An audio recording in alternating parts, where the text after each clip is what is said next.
So welcome everybody to the White Too Long Author Forum. This is our final one of the year. I'm realizing I began and ended the series this year with two people from Texas. With us today is Amanda Tyler, and I've got her book here. It is How to End Christian Nationalism. It's not been out that long. When did it come out again, Amanda? October 22nd. Right. So just at the end of October. So many of you know Amanda and her work at the Baptist Joint Committee for Religious Liberty, but let me just give you the formal introduction. So she is an attorney. She is the executive director for the Baptist Joint Committee for Religious Liberty, sometimes affectionately known as BJC. You'll see it shorthanded. She's also the lead organizer of a group and a project called Christians Against Christian Nationalism that I'm sure she'll talk about as we go. She has degrees from Georgetown and the University of Texas School of Law. She is a member of the Texas Bar and the U.S. Supreme Court Bar as well. She's testified for Congress and been all over the news. And she currently, as I said, lives in Texas, but has offices. I think you still do, right? Just down the street from PRI in Washington, D.C. So back and forth between Texas and Washington, D.C. So Amanda, welcome. Thank you. So pleased to be with you and your community. Yeah, of course. As we normally do, just ask people if you want to give a little shout out, your first name and where you're from in the chat, just so we can see where everybody is. That would be great.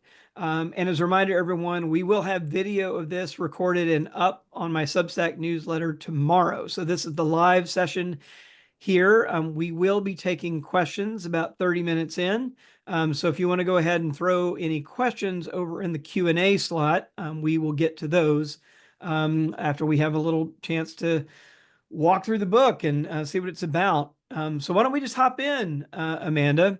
I'm going to start with this word Christian nationalism. We've been talking about it a lot. We at PRI have conducted surveys on it. You launched Christians Against Christian Nationalism at BJC, and now you've got a book with the word Christian nationalism in the title. Let me just start there. So what is it? And then you write, and here that one of your big concerns is that it's a threat to democracy and it's becoming normalized. So what do you mean? What is it? And what do you mean by that it's becoming normalized? Yeah. So I define Christian nationalism as a political ideology and a cultural framework that tries to merge American and Christian identities. Or to put it another way, Christian nationalism in the American context suggests that to be a real American, one has to be a Christian.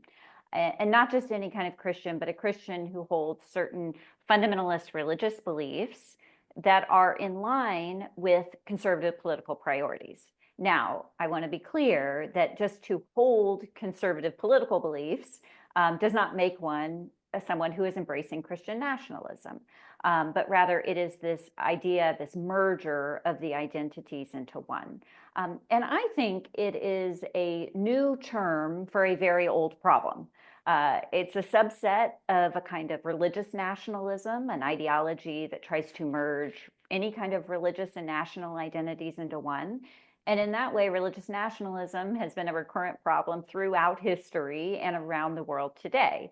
So it's not unique to the American context, although I think there are things that are unique to the particular American brand of Christian nationalism. And some of those things are this heavy reliance on a mythological history of the founding of the United States as a quote unquote Christian nation, one that relies heavily on the idea of God's providential hand guiding America through history, as well as the idea that all of American history is somehow sanctioned or in line with some divine plan that God has for the United States. And in that way, it's not only a threat to America's constitutional democracy that includes the promise that one's religious identity will not set aside one doesn't have special rights of citizenship because one is a Christian, for instance. That's inherent in our constitutional protections for religious freedom.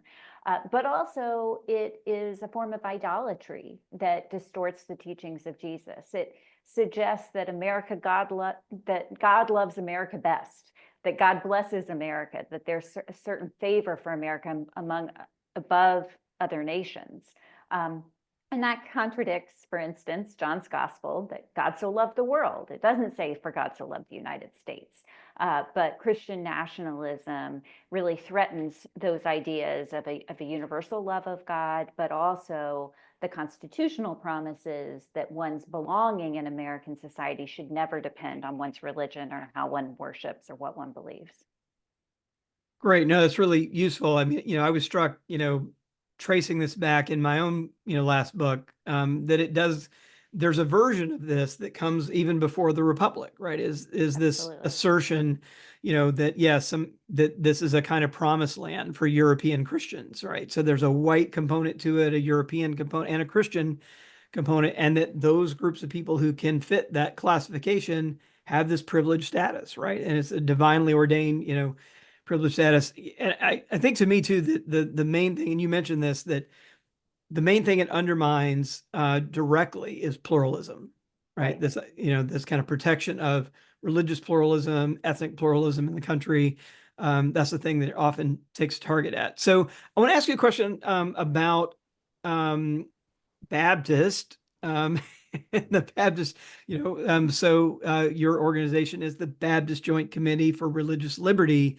So for those who don't know, tell us a little bit about how old it is, where it came from, like why did it come into being, and then like how you see this particular strain of Christian nationalism that we're facing today.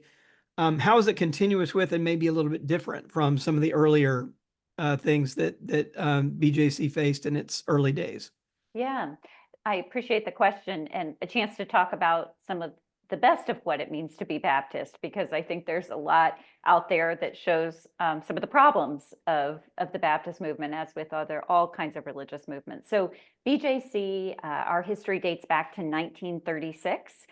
We are a coalition of all different kinds of Baptists who have worked together jointly for the last 88 years to bring a unique Baptist witness to the advocacy for religious freedom for all. And in our constitutional system, that means advocating for the institutional separation of church and state. And in our work, dating back 88 years, really draws on 400 years of Baptist history. Now, I will forgive our audience if when they hear the word Baptist, pluralism is not the first thing that comes to their mind. But in reality, if you look back at Baptist advocacy, there is a long history of Baptists standing up for a pluralistic society when it comes to religious freedom for all, from their own theological background, advocating for separation of church and state, the idea that it is not up to the earthly authority to interfere in religious matters.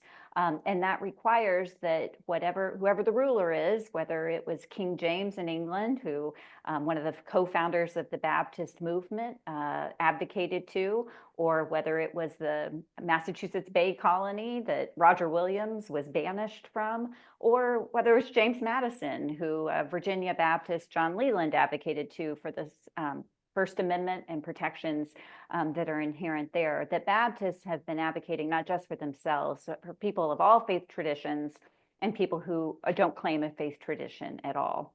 And so our modern history, for most of BJC's history, has really focused on the halls of power in Washington. That's where our headquarters are, on Capitol Hill. And so we have filed in almost every church-state case that's come before the U.S. Supreme Court since 1947. We have a long history of advocacy to Congress and also to the administrations. But just over now nearly 6 years ago, we sensed this growing threat of Christian nationalism in our society, and that's what led us to form the Christians Against Christian Nationalism campaign.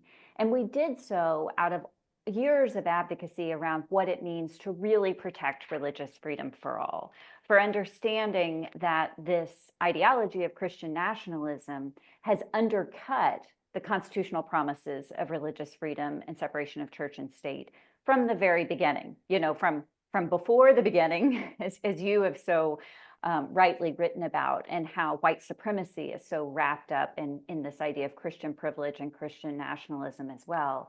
But that threat that undermines this sense of genuine equality and hopefully equity at some point among people from all religious traditions, as well as all other backgrounds in American society, that we really needed to focus more intently on the problem of Christian nationalism, which we see as a direct threat to all of these promises of religious freedom for all people.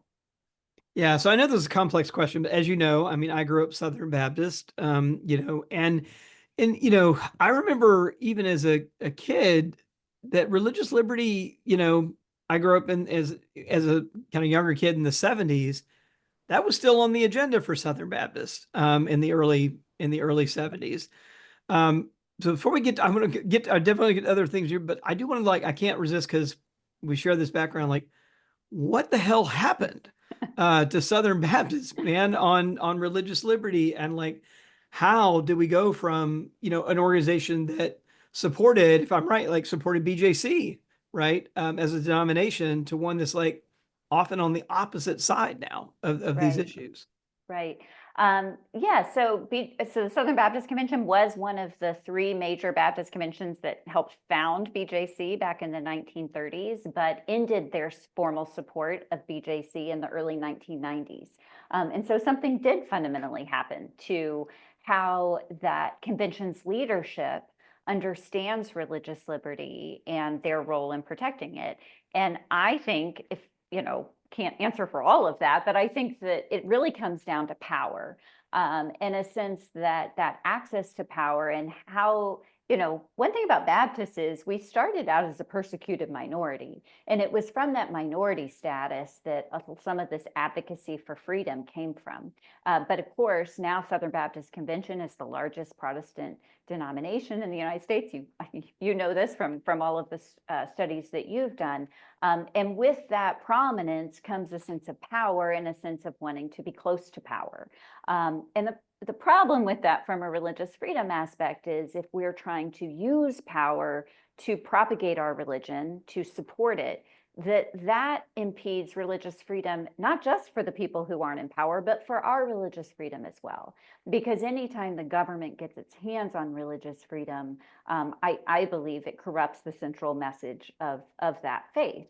And so it is a sad situation that the Southern Baptist Convention has not understood or stood up for those strong principles of no establishment of religion, that it's not the government's job to promote or to denigrate any religion or religion over irreligion.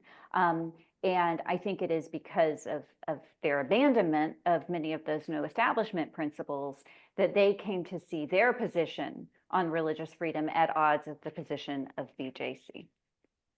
Yeah, so it's sad. It's just sad to me, right? Because it's clear that, when you're talking about Leland and Virginia, right? Virginia persecuted Baptists back in the day, right? Couldn't assemble, couldn't get licenses to be ministers or marry people.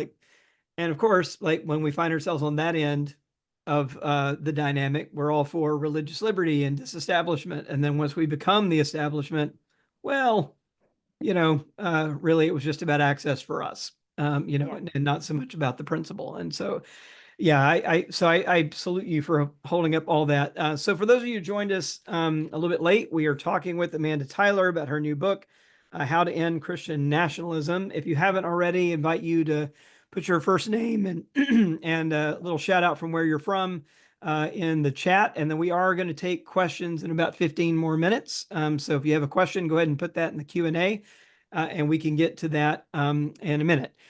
So what I love about the book, Amanda, is that it both has, we're talking about principles, it both lays out some real principles and truths that we can hold on to, but it's also about practical ideas, as the title, How to End Christian Nationalism, implies. You do have some practical stuff, but I'm going to start with the principles first, and you can kind of go wherever you want to go. But like these three, at least that you lay out, I loved it that you talked about patriotism. Thank you for doing that. Patriotism is not the same as nationalism. It's one of the things you write about. Religious freedom means little if it's not for everyone. That's kind of the point we were just making. And Christians follow a gospel of love, not the idol of power. So why don't you start with patriotism? Because I do think that's a term that's been kind of hijacked, mostly from the right, and in fact put in service of Christian nationalism in many cases. So maybe talk to us a little bit more. How might we think differently about patriotism and put a firewall between that and nationalism? Yeah, so I'm all about definitions and trying to give, frameworks for understanding these things. So my definition of patriotism is love of country. And that love of country can be expressed in a number of different ways. There's not one way to be patriotic. It's also not a requirement to be patriotic. It has to be of free choice, right? And like all kinds of love. But I do consider myself to be patriotic person, and some of the ways that I think about how I express my love for country is loving the country enough to want better for it, right? To be directly involved in the democracy, to help other people get engaged in voicing our concerns to our elected officials, to registering to vote and voting when those times comes. These are all examples of patriotism. We can also express our patriotism by using all of our rights as Americans, including our rights of protest, our rights of free speech, all of these ways that we contribute as the body politic to the health of our democracy. Nationalism, on the other hand, is an ideology that requires allegiance to our country above all other allegiances, including religious values or religious convictions. So a way that I think we can tell the difference, especially in the context we're talking about, is if my sense of patriotism is calling me to have to violate my religious convictions, then it's no longer a healthy love of country. It is veered into this unhealthy area of nationalism. Nationalism, unlike patriotism, also says there's only one right way to prove your allegiance to country, that you can't do all these other things. If you question your country, if you criticize your country, then you aren't a patriotic American. That is not patriotism. That is a form of nationalism. And of course, we know from the lessons of history, but also as we look around the world today, that that sense of nationalism lends itself to forms of authoritarian regimes, even in a more extreme situation of fascism, and other places where people are co-opted into the power and worship of the state above everything else, and that can lead to really disastrous ends for the person themselves, but also for the society at large. Yeah. What about this term we're going to hear a lot about, unfortunately, America First? Right. It has some resonances in our history, but we're newly elected President Trump is going to be using that phrase an awful lot. What's lurking around in that term that we might want to be concerned about?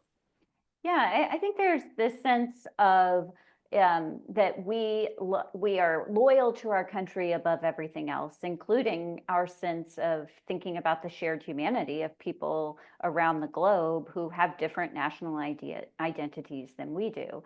And I think here's an example of where that a blind allegiance to country can come into conflict with our religious convictions. As a Christian, I see the image of God in every single person. I think that our shared humanity is much more important than any national identity that we hold. But this America First idea says that our only obligation is to country, and the idea that anything that we have to do in our self-interest is above what other kinds of duties we might hold just to shared humanity around the world. And so I think it's a dangerous phrase because it can lead us into, again, this blind allegiance to country and this idea that is our ultimate allegiance, as opposed to all different kinds of values and duties that we hold to other people. Yeah. Well, look, you do get to the practical, how to end. There's a how at the beginning of your title. And so you do lay out, like the whole second half of the book is laying out some very practical things. You are an attorney. You do kind of mix it up on the ground, at BJC. So, you talk about like church and communities, schools, their people's personal lives. Why don't we start with like church? The problem we're talking about is Christian nationalism, right? So this problem doesn't primarily reside inside of synagogues or mosque or gurdwaras or other places. It principally resides inside of Christian churches and Christian communities. What's to be done? Well, and I've learned so much, frankly, from your research and your writing on this topic. And I think first, we as Christians, and particularly white Christians, have an obligation, really, to get over our own white fragility around the topic of talking about how white supremacy and Christian nationalism have infiltrated our religious spaces. I think there's a sense, and my understanding and nuance around this topic has really changed even over my several years of studying and writing and speaking about this topic as well. That there's a sense of us sometimes of wanting to say, well, people who embrace Christian nationalism, they're not real Christians. Like if they were real Christians, then they wouldn't be espousing this. And so just to say, this isn't a problem with Christianity, this is just a political problem. And my response to that is, if only it were so easy. But when we look over the history, we see how white Christianity has absorbed the messages of Christian nationalism and white supremacy for centuries. And so we shouldn't be surprised that the way that we practice our religion, whether it be in our theologies, our interpretation of scripture, worship practices, worship songs, festivals that we hold in our churches, that those have also been infected by Christian nationalism and drawn us away from what I think is an authentic Christianity, one that is more based on the life, the teachings, the death, and the resurrection of Jesus. That core idea of Christian nationalism, that core idea of Christianity, this gospel of love, has been polluted by Christian nationalism for centuries. And so I really think one of the critical pieces of ending Christian nationalism is for Christians to really interrogate, in both for themselves, but also in their Christian communities, how they have seen Christian nationalism in their own worship context. If we aren't able to have those hard conversations and those conversations really about the core of our faith, then I don't think we're going to make much progress here at all. This, I think, though, can actually lead us closer in our walk with Jesus and in our connection to our faith. That if we can shed this worship of power, this false idol of power, and move closer to an ethic of love, I think we will actually grow closer to God and to living out our life as Christians.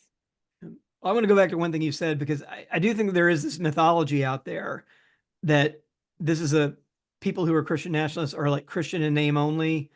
They don't go to church. They're not connected to. I've heard the same thing. Yeah.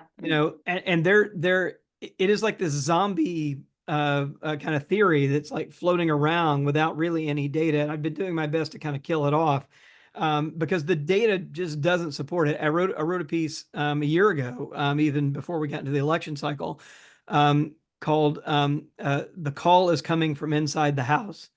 Kind of reference to that old like trope of the babysitter's at home and like the phone rings and Right. there's kind of like killer, and it turns out the call is coming from inside the house, kind of horror trope. But it's that sense of things like I wish it were not the case, but like every survey we do, right, shows a couple of things. Like, so we're releasing new data tomorrow at PRRI. New post-election data shows exactly what the pre-election data shows, and that is if you were white and you were Christian and you attend church more frequently, you are much more likely to be Christian nationalist in your outlook. You are much more likely to support Trump, right? So white Christians who attend religious services more frequently, much more likely to support Trump, much more likely to support the whole MAGA movement, to be anti-immigrant, and anti-pluralist, and support Christian nationalism. That is what every study we've ever shown shows. Also more likely to hold more racist attitudes, like all the way up and down. So it's a church problem, right? It's not just a sort of Christian problem. So I really appreciate that. Can you say just a little bit more about Christians Against Christian Nationalism and what that is, and how people who are on the call or listening to this might connect to that? Yeah. So Christians Against Christian Nationalism is a campaign that we at BJC manage, and we started it in 2019. First, just as a way for people who are Christian to take a public stand against Christian nationalism, to learn more about it, understand how it manifests. Again, back in 2019, this is not a topic that a ton of people were talking or writing about. So it was really drawing awareness to a really urgent problem, so that people could then have the tools to take action against it. And so we started with things like webinars. Robbie, you were on one of our webinars way back in 2021, I think, talking about the overlap of white supremacy and Christian nationalism. And then we've produced curriculum and study guides so that people can watch the webinars and then have conversations in their communities, including in their church communities, about it. And so the book really grew out of the campaign, because as I would travel the country and be in a ton of Zoom rooms talking about the work that we were doing, the number one question I kept getting is, but what can I do? And so it showed me that there was a real awareness of the problem. As awareness of the problem grew, there was a need to take what is frankly a huge problem and break it down into some actionable steps to give a sense of, yes, there are things, concrete things that I can do in my daily life that make a difference. And some of it is just breaking the silence around Christian nationalism, including in houses of worship. I think it's important to note that this is not just a white evangelical problem, right? This is in mainline spaces. This really is across the board. It's in all different Christian spaces, and not just white spaces too, but in other contexts, other ethnic and racial contexts, and Christianity. But if Christians don't take a leading role in understanding it and explaining it, then we're not going to get very far. The name Christians Against Christian Nationalism actually came about because it was our interfaith colleagues who told us, yes, we agree this is an urgent problem, but we don't have the information. It's like your problem. Yeah, right? They were like, frankly, this is your problem. Clean up your own house first. But also you can explain in a way that's much more authentic than we can how this does depart from the central ideas of Christianity, from the teachings of Jesus. And so we took that on really as a mandate, and that's where, so you can learn much more about the campaign at christiansagainstchristiannationalism.org and connect with us in a variety of ways. You also don't have to be a Christian to join our work. We found that we've had a lot of allies and supporters in the space who come from other religious traditions or who are religiously unaffiliated, but appreciate the importance of Christians really coming out and speaking forcefully against this issue. So we welcome everyone to learn more about our campaign. Great. So we're going to go to questions in just a minute. So let me invite you. I see we already have some in the Q&A, but if you want to drop a question in the Q&A, I'm going to ask one more question, and then we're going to go there. So let's just talk a little bit more about the practical ideas. So that's kind of one. We talked about church, but you also talk about organizing and kind of public schools. I'd really love you to kind of talk about public schools, because I think this is going to be, ground zero in the coming years for where Christian nationalism is going to be making inroads. And then just, this question, so how do everyday people figure out, where can we plug in? Where can we make a difference?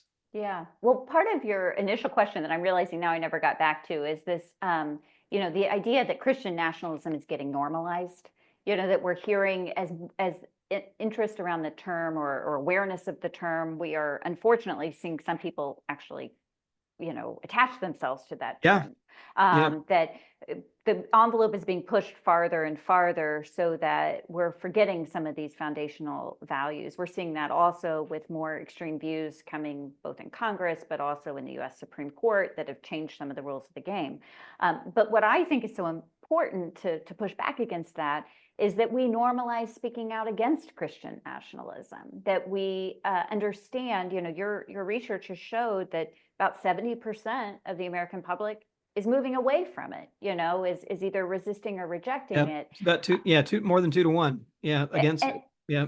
so can we not, what do we need to do to really convince that group of people to take a more active role? And so that's really what the book is focused on, is how we can do that both in grassroots organizing coalitions, really organizing for change. That's very long-term work. That is really committing to your community, and as a community group, really discerning where are there places that our community is being harmed by Christian nationalism that we can offer a better way. But alongside that community organizing is also mobilizing people to advocacy. And I think I wrote a whole chapter in the book about public schools, because that's an area that has really been targeted by those who are pushing a Christian nationalist agenda. It's in the public schools, but it's also, we all live in an area that is served by a public school. Like, we all have an opportunity, whether our kids are school age or in public school. We all pay taxes to support the public schools. They are laboratories of democracy in our communities. We should all care very deeply about public education for a variety of reasons. So I explained some of the threats and some of the agendas, whether it be, some of them, as you know, you finish the book and then all this stuff happens, right after you turn in your manuscript. But we could already see the trend. We saw in Texas, for instance, pushing school chaplains in place of public school counselors. We saw a push then, before Louisiana adopted it last year, posting the 10 Commandments in public schools. Both Oklahoma and Texas are pushing the teaching of Bible in public school curriculum, mainstream curriculum, and in Texas for kids as young as kindergarten, to teach them Bible stories in a way that has to be devotional because of the age of the kid, that impacts and infringes on everyone's religious freedom.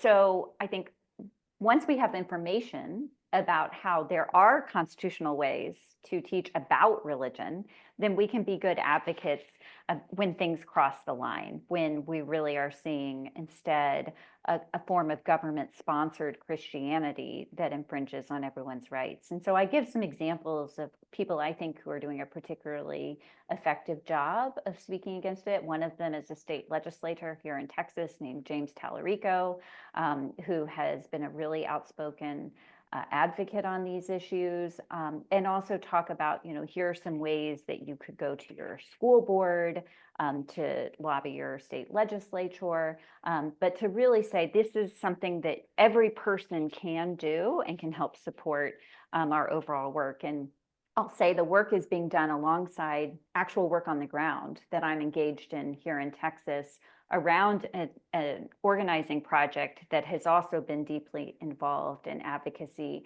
around the Bible curriculum here in Texas as well. So I know that this is an effective way to push back, and that it's a way to really show that the majority of people, even in a conservative state like Texas, even in a very Christian religious state like Texas, that there are ways to keep some of these harmful policies from really impacting our kids.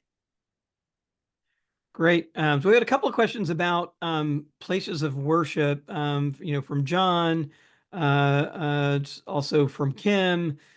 And I think the questions that get at, so how does one get started, right? With what's a good place to start? What are some good resources for, let's say, a church that, might be right for talking about this, but people are nervous about, causing divisions and, it being uncomfortable. What's a good way in that you've seen, what you've seen work? Yeah, well, in the chapter that I have about, taking on Christian nationalism close to home, which includes in our religious spaces, I talked to a pastor, Reverend Austin Carty, who pastors in a very Purple Church in South Carolina. And, he talks about ways that you have to really think about in a church setting a long-term relationship, right? This is not going to be one sermon and you're done. This is not going to be one class and you're done.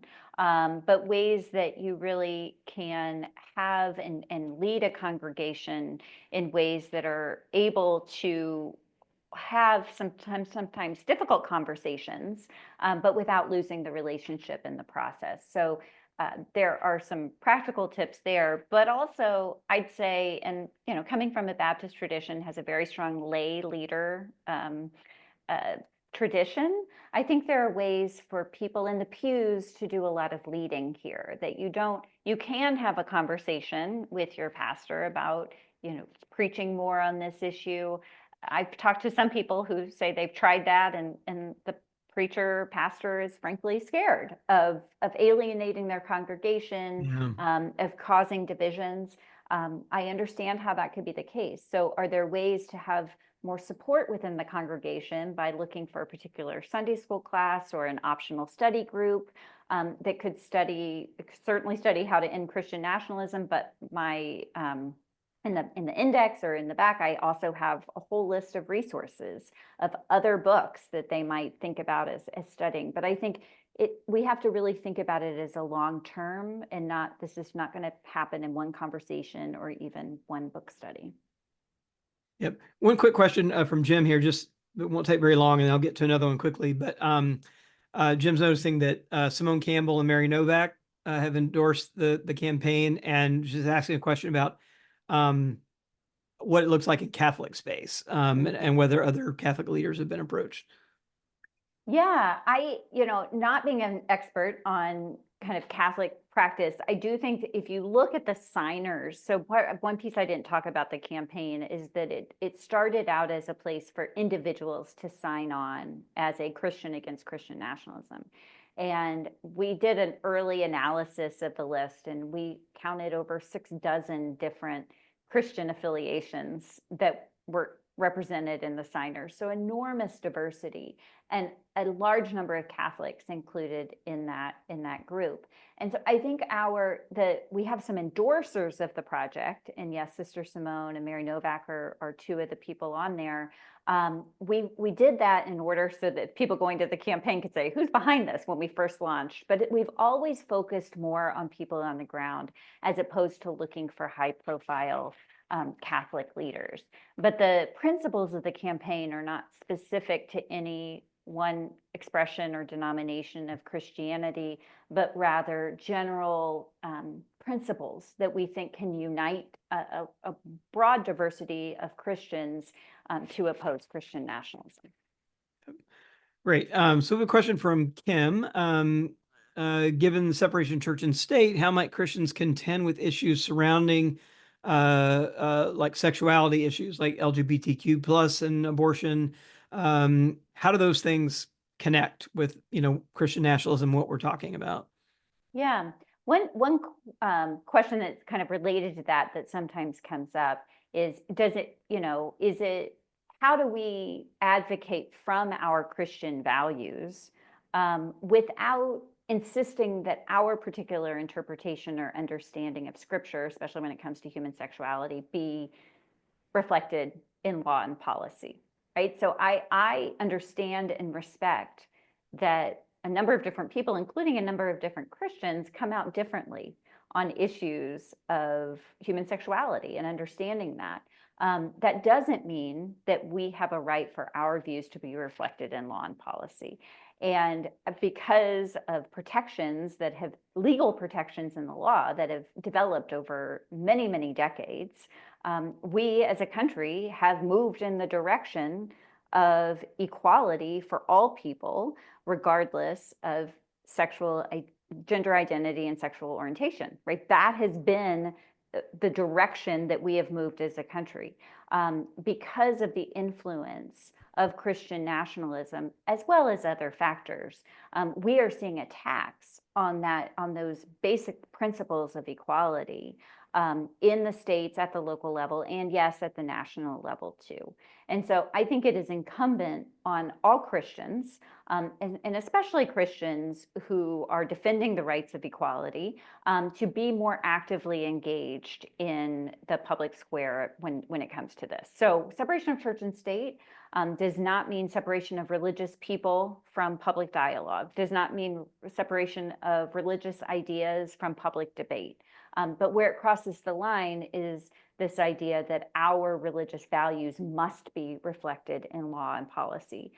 There's so many different legal protections, including through the First Amendment of the United States, that provides autonomy for religious people and individuals to live out their beliefs, whatever they may be, as long as they don't infringe on the rights of other people.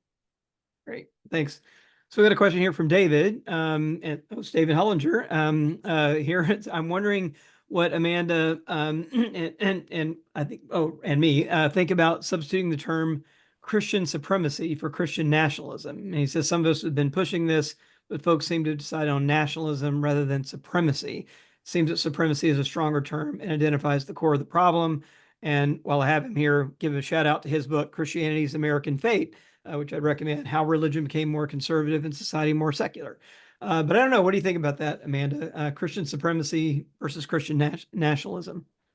Yeah, I think in some ways, so Christian supremacy, not unlike white supremacy, is really just describing the situation that we have in some ways, right? That we have a society that does privilege Christianity a number of different ways. I'm not saying that's the way it should be, but that is just a description of the society that we live in.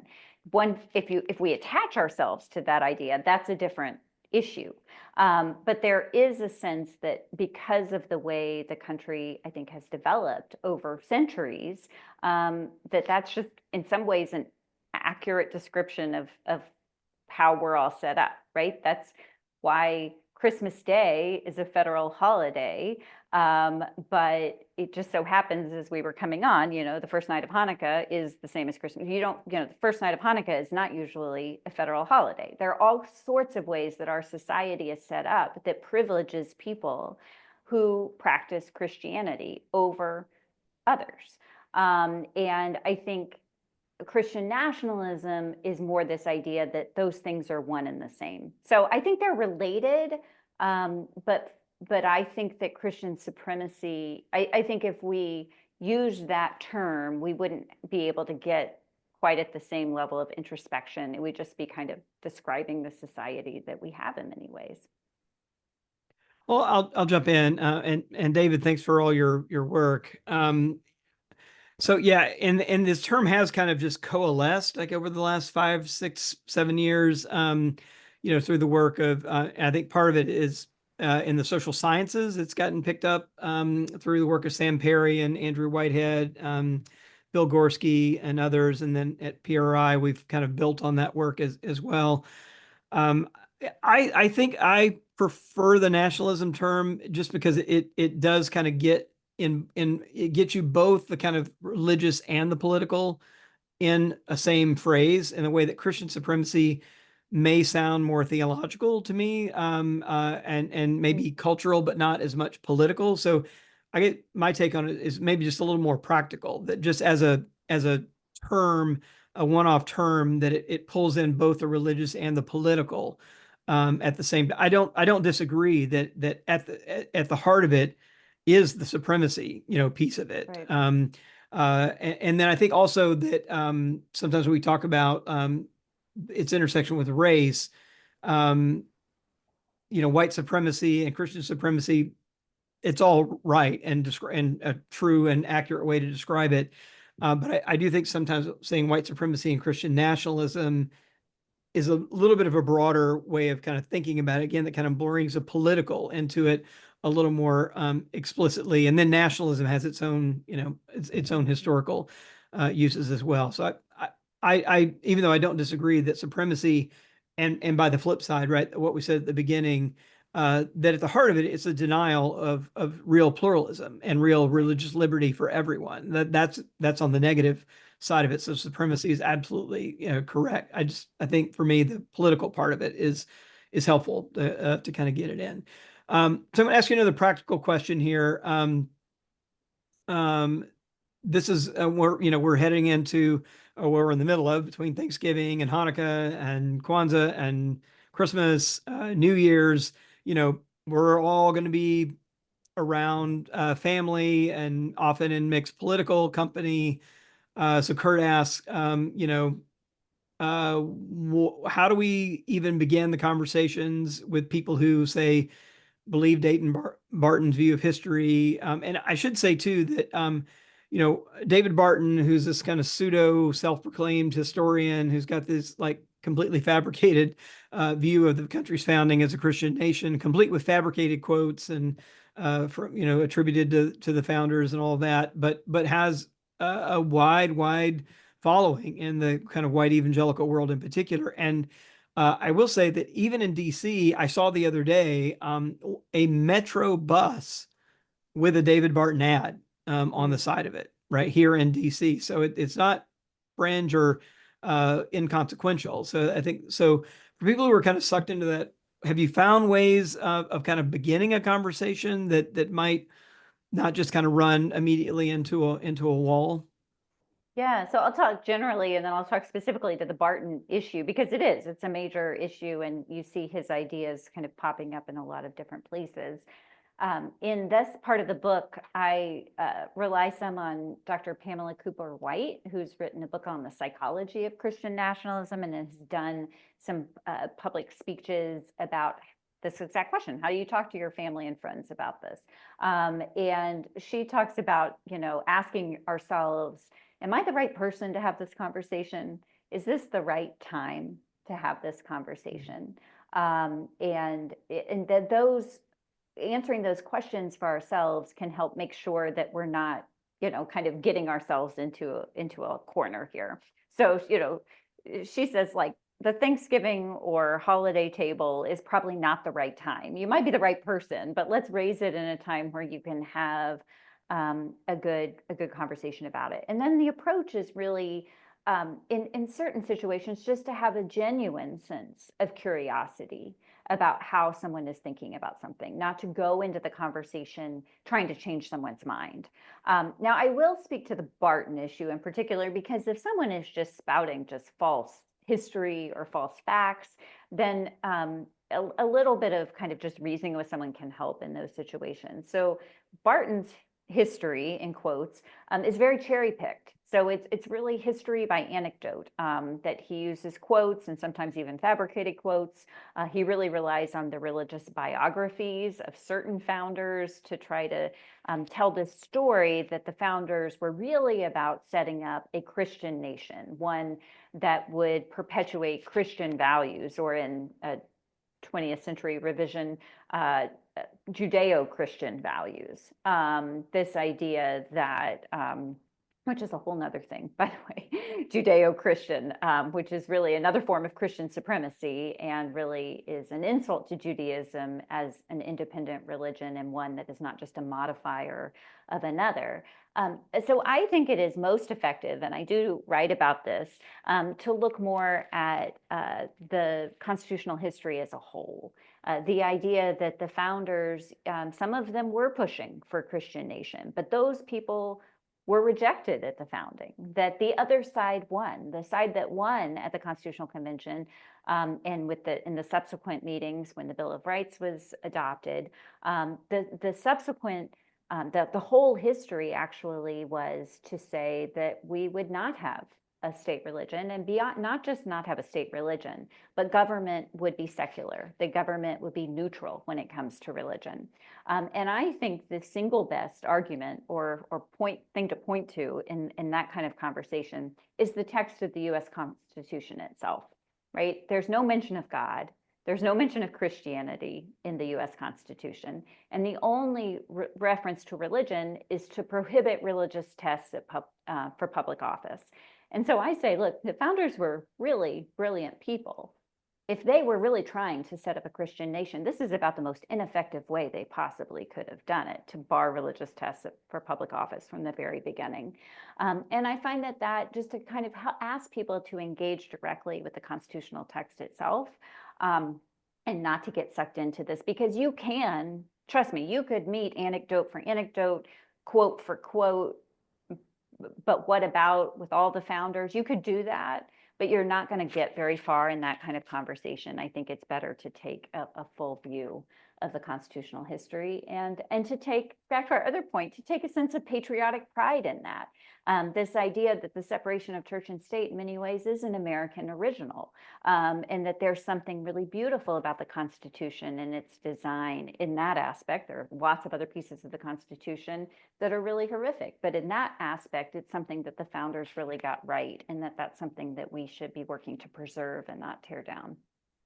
Yeah, it was pretty late for me that I realized that the southern states did have a constitution that mentioned God Yeah. in it, and that was the Confederate constitution. So we've kind of done this experiment with Christian nationalism in a constitution.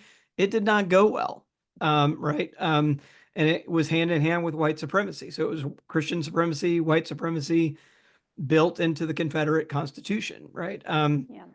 That's not a road I think many of us really want to go down. Yeah, and to the great detriment of Christianity itself, to associate and use Christianity as the banner for that white supremacy and Christian supremacy and racial terror. Yeah, right.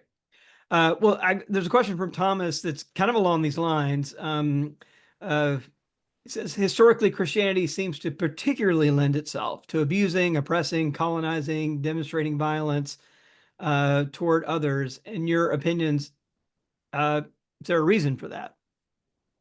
Well, I mean, I think it's less about kind of the core message of Christianity and more about how it's been used for centuries. So, I mean, really can date a Christian nationalism back to the time of Constantine and the subsequent emperors who eventually made Christianity the state religion of the empire, and then used that as dividing between us versus them, and including violence.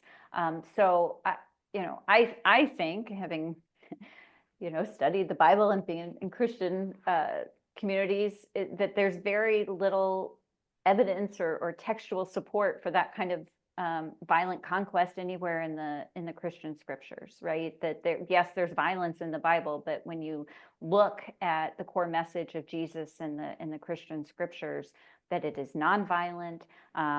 Jesus himself was executed by the empire for trying to challenge forms of earthly power, that Jesus really came to tell us a very different kind of message about what it means to hold power, and that his power was standing with the oppressed and the marginalized.